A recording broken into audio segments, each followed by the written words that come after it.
इस क्लास में बात करते हैं BSc third year 6th semester की केमिस्ट्री पेपर सॉल्यूशन के बारे में। तो ये पेपर महात्मा गांधी काशी विद्यापीठ का है और ये पेपर 18 जून 2024 को हो चुका है। ठीक है, इस क्लास में हम सेकंड पेपर की बात करने वाले हैं, मतलब chemical energetics and radio chemistry की बात करने वाले हैं। ठीक है, तो इसमें टोटल 75 क्वेश्चन मल्टीपल चॉइस के पूछे गए थे। ठीक है, और ये इस पेपर का जो हमको पेपर मिला है उसका पेपर कोड 1 है, मतलब पेपर कोड ए है। ठीक है, मतलब क्या जो सेट बनता है एबीसी, हमारे पास ए सेट का पेपर है। ठीक है, तो अगर आपके पास ए सेट का पेपर होगा तो आपका क्वेश्चन का सीक्वेंस ऐसा ही होगा। अगर आपके पास बी और सी होगा तो क्वेश्चन तो यही होगा, पर थोड़ा सा आगे पीछे होगा। ठीक है, तो आप क्वेश्चन भी साथ साथ मिलाते रहना कि हम कौन से क्वेश्चन की बात कर रहे हैं। ठीक है, तो हमने क्या किया हुआ है, सभी क्वेश्चन जितने भी 75 है उनको कॉपी पे लिख दिया हुआ है और उनका सिर्फ आंसर बताया है। ठीक है, अगर जहाँ पे जरूरी है, जैसे इलेक्ट्रोकेमिस्ट्री के क्वेश्चन है जिसका सॉल्यूशन जरूरी है तो उनको सॉल्व करके दिखाया भी है। ठीक है, और जहाँ पे जरूरी नहीं है उसको वैसे डायरेक्टली आपको बता दिया है कि इसका आंसर ऐसे कैसे होगा। ठीक है, तो हमने क्या किया हुआ, जैसे थोड़ा सा देखो,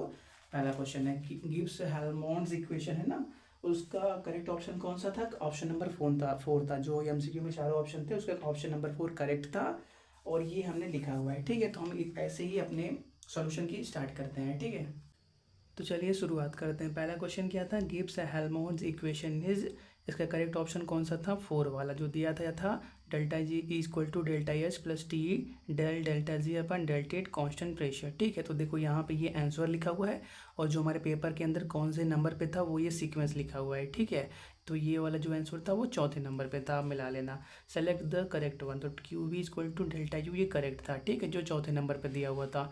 during evaporation of a liquid the enthalpy increases, second number का ऑप्शन था जो सही था। ठीक है, efficiency of a Carnot cycle engine is less than 1। ठीक है, सेकंड नंबर का ऑप्शन सही था। Which is correct option for endothermic reaction, delta H क्या होता है, पॉजिटिव होता है, पहला ही ऑप्शन था हमारे पास। Enthalpy is a measure of disorderness. ठीक है, the relation between delta U and delta H is delta H is equal to delta U plus P delta V, option number 3 था। ठीक है, आगे बढ़ते हैं। Heat of neutralization for a strong acid and strong base is 13.7 kilo calorie. ठीक है, Hess law is related with change in heat of the reaction, which of the following has a maximum entropy. ठीक है, water vapour at equilibrium the value of delta Z will be 0. The system in which the exchange of both energy and mass takes place with surrounding is called open system. The process in which temperature remains constant throughout the process is called isothermal process. Which one is the extensive property of the system, internal energy. ठीक है, आगे बढ़ते हैं। The internal energy of an ideal gas depends upon only temperature. The Carnot cycle is an example of an idealized reversible process. The correct relationship between Cp and Cv क्या होता है, देखो हमको क्या मालूम है, Cp minus C B equal to R, तो उसने थोड़ा सा रीअरेंज कर दिया था। ठीक है, Cp equal to C B plus R कर दिया था, ऑप्शन नंबर 4 पे दिया था। ठीक है, at the inversion temperature the value of joule Thompson coefficient is 0.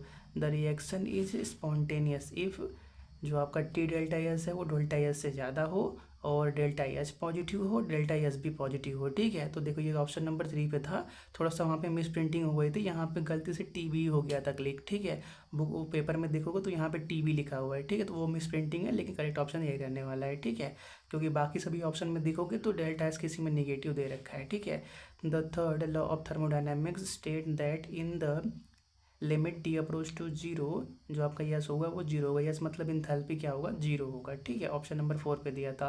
Joule Thomson experiment is an iso enthalpic process. ठीक है, for an adiabatic process Q क्या होना चाहिए, जीरो होना चाहिए। The unit of molar conductance is Siemens metre square per mole. ठीक है, आगे बढ़ते हैं। फिर क्या दिया है, the expression of equivalent conductance is, equivalent conductance को डेल्टा एम से ऐसे डेल्टा एम से डिनोट किया जाता है। ठीक है, डेल्टा का साइन नहीं है, कुछ और ही साइन है। ठीक है, ऐसे ही ये एम से डिनोट किया जाता है, वो के इंटू 1000 अपन यन के बराबर होता है, यन मतलब normality. On dilution specific conductance decreases, which reaction occur at cathode electrode in cell, तो यह कैथोड में रिडक्शन होता है। ठीक है, एनोड में ऑक्सीडेशन होता है। Which law state that the equivalent conductance of an electrolyte at infinite dilution is the sum of the equivalent conductance of its ions, ये Coriolis law का स्टेटमेंट है। ठीक है, the sum of transport number of cation and anion of an electrolyte is equal to 1. Transport number of a cation is represented at T equal to U upon U plus V.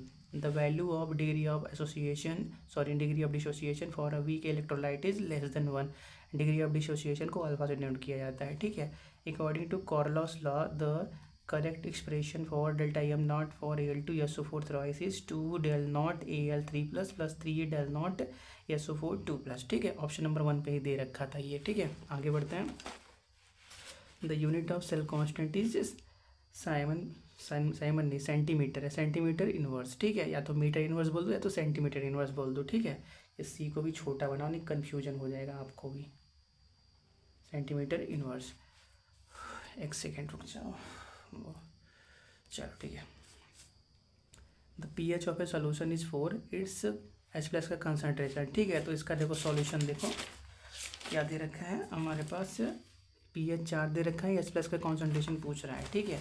तो यहाँ पे देखो H+ का concentration किसके बराबर होता है, 10 के पावर माइनस pH के बराबर होता है, ठीक है। pH 4 दे रखा है तो H+ का कंसनट्रेशन कितना हो गया, 10 के पावर -4 m के बराबर हो गया, ठीक है। और फिर देखो 34 क्या है, the pH of an aqueous solution is 4, it's OH is, इसका OH माइनस का कंसनट्रेशन पूछ रहा है, ठीक है। तो देखो हमको क्या मालूम है, H+ और OH माइनस के बीच में रिलेशन क्या है, इनका मल्टीप्लिकेशन 10 के पावर -14 के बराबर होता है। और ये दिया गया रखा है pH of an aqueous solution is 4, aqueous solution का pH 4 है तो उसका H+ का कंसनट्रेशन कितना हो गया, 10 के पावर -4 हो गया। तो OH माइनस का कंसनट्रेशन कैसे निकलेगा, 10 के पावर -14 अपन 10 के पावर -4 मतलब 10 के पावर -10 m हो गया, ठीक है। चलो आगे बढ़ते हैं। What is the EMF of a galvanic cell at equilibrium 0? The formula for calculating EMF of the cell is E equal to E of right minus E of left, ठीक है। Electrode potential of right minus electrode potential of left. The value of delta Z nought is -n of E nought of cell, n क्या है, number of electron, या Faraday constant E nought of cell, ठीक है।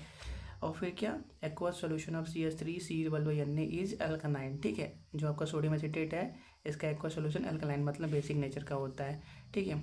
Oxidation takes place in electrolysis at anode, ठीक है। हमने आपको बताया था ऑक्सीडेशन एनोड के ऊपर होता है, ठीक है। फिर क्या है, the reaction takes place in the following cell is, ठीक है। ये जो रिएक्शन हो रहा है इसको कैसे रिप्रेजेंट करेंगे उसके बारे में बात कर रही है, ठीक है। तो इसको भी देख लो आप, क्वेश्चन नंबर 14, ठीक है। क्वेश्चन नंबर 40 देखो, ये दे क्या रखा है, Zn से Zn2 plus 1 m salt bridge CD2 plus और CD 1 m ये दे रखा है, ठीक है। तो देखो हम यहाँ पे देखो Zn 2+ के अंदर जा रहा है मतलब Zn का क्या हो रहा है, ऑक्सीडेशन, CD2 प्लस CD के अंदर जा रहा है मतलब CD का हो रहा है रिडक्शन, ठीक है। तो एनोड पे क्या होता है, ऑक्सीडेशन, तो वहाँ पे Zn सॉलिड स्टेट से Zn2+ के अंदर चला गया एक्वस प्लस 2 इलेक्ट्रॉन रिलीज कर दिया, और वही 2 इलेक्ट्रॉन ये कैथोड पे पड़ा हुआ है आपका Cu2+ लेके Cu के अंदर कन्वर्ट हो गया। ओवरऑल रिएक्शन लिखोगे तो क्या करोगे, ये 2 इलेक्ट्रॉन कैंसिल हो जाएंगे, Zn और Zn और CD है कि Cu है यार, CD है ना, तो क्या हम गलत लिख रहे हो, CD यहाँ पे भी करो और CD यहाँ पे भी करो, ठीक है। CD ठीक है। अब ठीक है, ऐड करोगे तो ये एक साइड रहेंगे और ये राइट वाले एक साइड रहेंगे, राइट में Zn2+ और CD सॉलिड स्टेट के अंदर, ठीक है।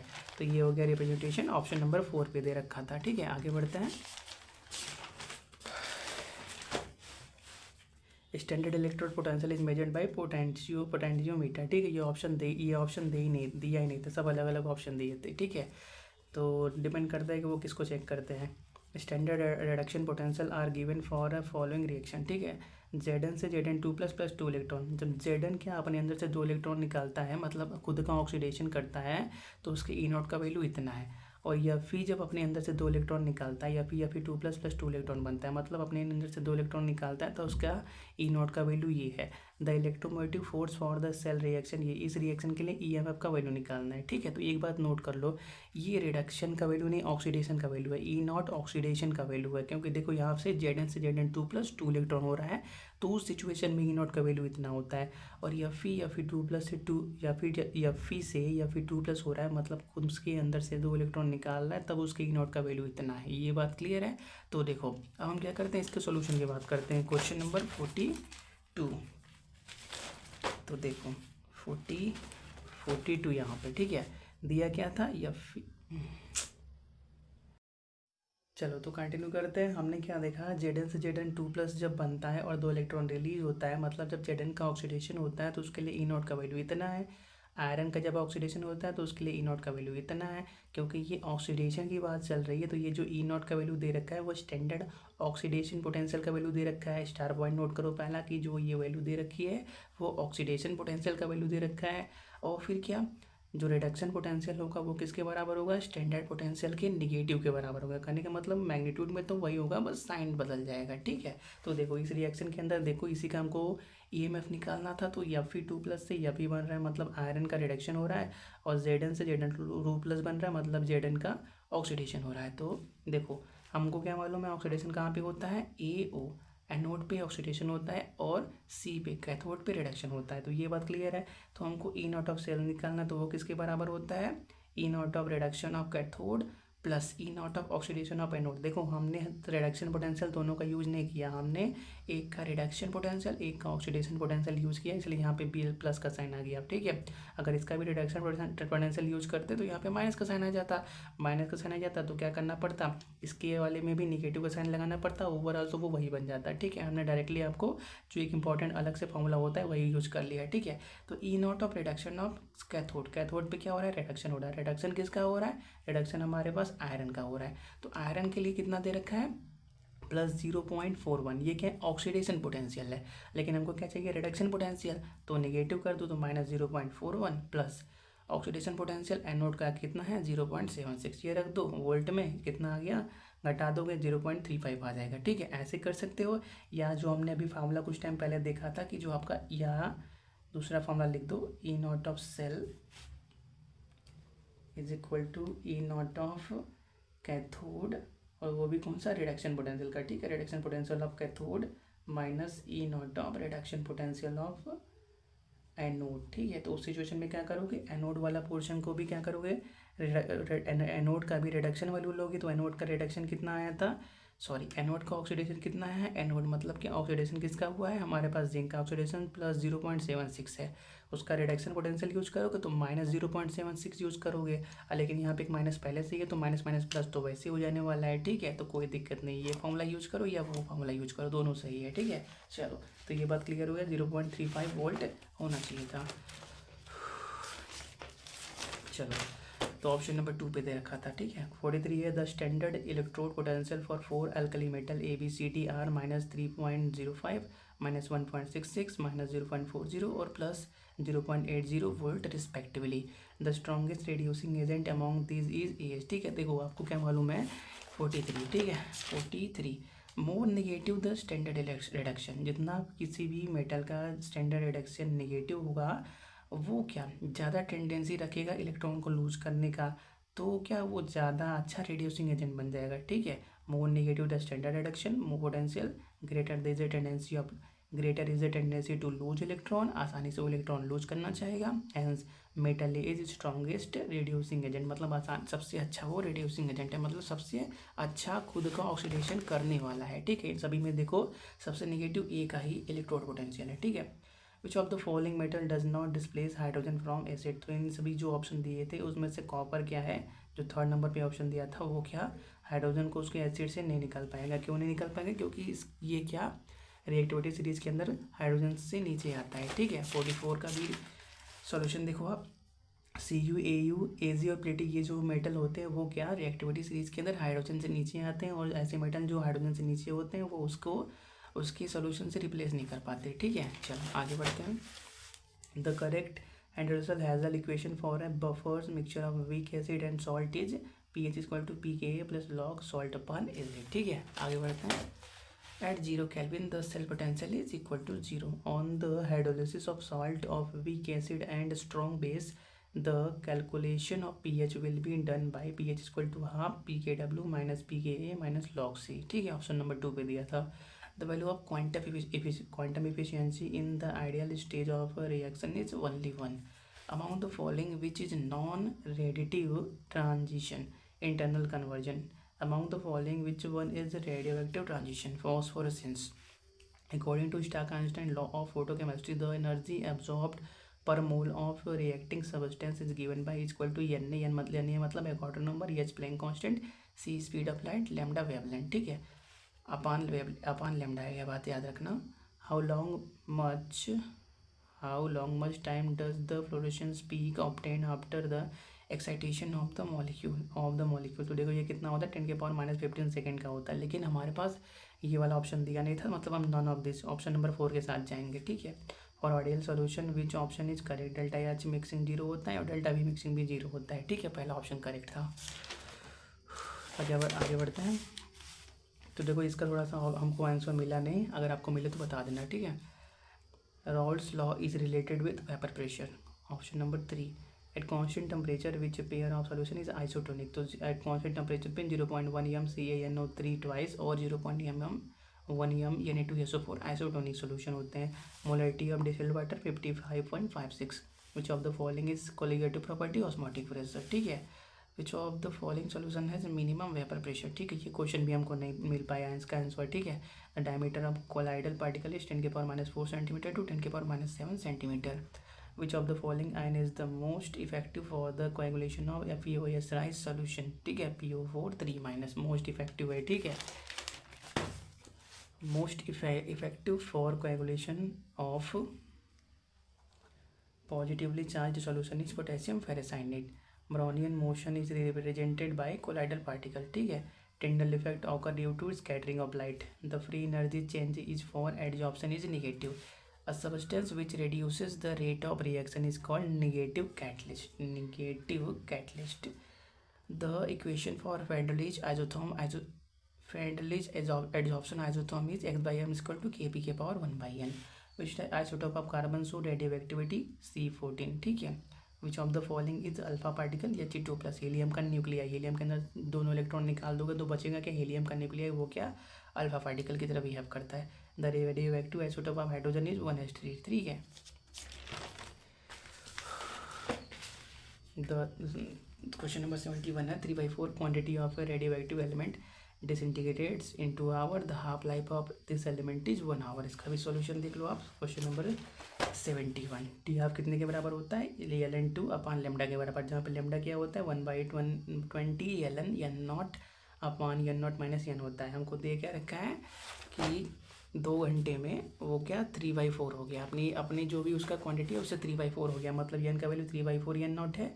तो यहाँ पे n की जगह n 3/4 n0 रखोगे, सॉल्व करोगे तो ये जो लेमडा है ln2 अपान 60 के रूम में आ जाएगा। और फिर क्या करोगे आप, ये जो लेमडा का वैल्यू है यहाँ पे पुट करोगे तो लेमडा ln2 60 ऊपर चला जाएगा, काट पीट के 60 मिनट मतलब क्या 1 आवर मिल जाएगा, ठीक है। फिर क्या विच of the is use in dating of archaeological discoveries, ठीक है। तो C14 जो होता है कार्बन, जिसका एटॉमिक मास 14 होता है, वो रेडियोएक्टिव होता है, लेकिन उसका हाफ लाइफ बहुत ज़्यादा होता है, उसका हाफ लाइफ करीब 5768 साल का होता है, ठीक है। इसलिए वो कार्बन डेटिंग में यूज हो जाता है, ठीक है। Which radio isotope is used in the treatment of thyroid cancer, I-131 क्या होता है, थायराइड कैंसर में यूज होता है। The SI unit of activity of radioactive substance is becquerel, ठीक है। The half life of a radioactive element is 120 days. After 480 days, the residue of 1 gram of element will be 1/60 ग्राम। इसका भी solution देखो। हमको क्या मालूम है, n किसके बराबर होता है, n अपान 2 के पावर n। n का वैल्यू कैसे निकलेगा, जो भी टाइम पीरियड है उसको डिवाइड करके 480 120 कितना आ गया 4 आ गया, तो बस वैल्यू करो। n0 का वैल्यू कितना है 1 है, और अपान 2 के पावर 4 मतलब 1/60 आ गया, ठीक है। तो 1 ग्राम का निकालना था तो n0 क्या आ गया 1 हो गया, तो 1/16 आ गया। तो इसी के साथ हमारे टोटल 75 क्वेश्चन कंप्लीट होते हैं, ठीक है।